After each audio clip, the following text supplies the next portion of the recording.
ಹೃದಯಾಘಾತ ಅಥವಾ heart attack ಮತ್ತು ಹೃದಯ ಸ್ತಂಭನ ಅಥವಾ ಕಾರ್ಡಿಯಾಕ್ ಅರೆಸ್ಟ್ ಇವೆರಡೂ ಒಂದೇ ಅಲ್ಲ. ಇವೆರಡರ ಮಧ್ಯ ವ್ಯತ್ಯಾಸ ತಿಳಿದರೆ ಪ್ರಾಣ ಉಳಿಸಬಹುದು. ಹೃದಯಾಘಾತ ಎಂದರೆ ಅದು ಬ್ಲಾಕೇಜ್ ಸಮಸ್ಯೆ.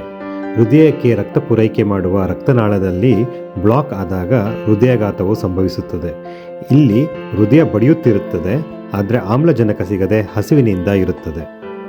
ಹೃದಯ ಸ್ತಂಭನ ಒಂದು ವಿದ್ಯುತ್ ವೈಫಲ್ಯದಿಂದ ಉಂಟಾಗುವ ಸಮಸ್ಯೆ. ಹೃದಯ ಸ್ತಂಭನ ಎಂದರೆ ವಿದ್ಯುತ್ ವೈಫಲ್ಯದಿಂದಾಗಿ ಹೃದಯವು ಇದ್ದಕ್ಕಿದ್ದಂತೆ ಬಡಿಯುವುದನ್ನು ನಿಲ್ಲಿಸುವುದು. ಹೃದಯಾಘಾತದ ಲಕ್ಷಣಗಳು ಏನು ಅಂತ ನೋಡೋದಾದರೆ, ಎದೆನೋವು ಅಥವಾ ಒತ್ತಡ ಇರುತ್ತೆ, ಎಡಗೈ ದವಡೆ ಅಥವಾ ಬೆನ್ನಿಗೆ ನೋವು ಹರಡುತ್ತೆ, ಬೆವರು, ಉಸಿರಾಟದ ತೊಂದರೆ, ವಾಕರಿಕೆ. ಇದು ನಿಧಾನವಾಗಿ ಶುರುವಾಗಿ ಎಚ್ಚರಿಕೆಯನ್ನು ಸಹ ನೀಡಬಹುದು. ಹೃದಯ ಸ್ತಂಭನದ ಲಕ್ಷಣಗಳನ್ನು ನೋಡೋದಾದರೆ, ರೋಗಿಯು ಹೃದಯ ಸ್ತಂಭನ ಸಂಭವಿಸಿದ ತಕ್ಷಣ ಕುಸಿಯುವುದು, ನಾಡಿ ಇಲ್ಲದಿರುವುದು, ಉಸಿರಾಟ ಇಲ್ಲದಿರುವುದು, ಸೆಕೆಂಡ್ಗಳಲ್ಲೇ ಪ್ರಜ್ಞಾಹೀನನಾಗುವುದು, ಎಚ್ಚರಿಕೆ ಇರುವುದಿಲ್ಲ. ಇದು ತಕ್ಷಣದ ತುರ್ತು ಪರಿಸ್ಥಿತಿ. ಹೃದಯಾಘಾತವಾದಾಗ ತಕ್ಷಣವೇ ಆಸ್ಪತ್ರೆಗೆ ಧಾವಿಸಿ. ರೋಗ ಲಕ್ಷಣಗಳನ್ನು ನಿರ್ಲಕ್ಷಿಸಬೇಡಿ.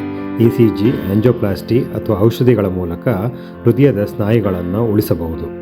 ನೀವು ಅಲರ್ಜಿಕ್ ಆಗದಿದ್ದರೆ ಮತ್ತು ವೈದ್ಯರ ಸಲಹೆ ಪಡೆದಿದ್ದರೆ ವೈದ್ಯಕೀಯ ಚಿಕಿತ್ಸೆ ಸಿಗುವವರೆಗೂ 300 mg ಆಸ್ಪಿರಿನ್ ಅನ್ನು ಜಗಿಯುವುದು ಸಹಾಯ ಮಾಡಬಹುದು. ಆದರೆ ಆಸ್ಪತ್ರೆಗೆ ಹೋಗುವುದನ್ನು ವಿಳಂಬ ಮಾಡಬೇಡಿ. ಅದೇ ಹೃದಯ ಸ್ತಂಭನವಾದಾಗ ಇದು ಸೆಕೆಂಡ್ಗಳಲ್ಲಿ ನಿರ್ವಹಿಸಬೇಕಾದ ವೈದ್ಯಕೀಯ ತುರ್ತು ಪರಿಸ್ಥಿತಿ. ತಕ್ಷಣವೇ CPR ಅನ್ನು ಪ್ರಾರಂಭಿಸಿ. ಡಿಫಿಬ್ರಿಲೇಟರ್ ಲಭ್ಯವಿದ್ದರೆ ಬಳಸಿ.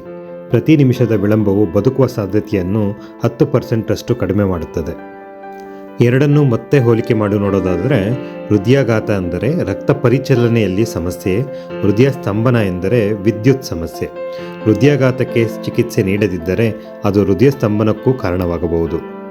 ಹೆಚ್ಚಿನ ಜನರು ಗಾಬರಿಗೊಂಡು ಸಮಯ ವ್ಯರ್ಥ ಮಾಡುತ್ತಾರೆ. ನಿಮಗೆ ಈಗ ಈ ವ್ಯತ್ಯಾಸ ತಿಳಿದಿದೆ. ಈ ಜ್ಞಾನವನ್ನು ಹಂಚಿಕೊಳ್ಳಿ.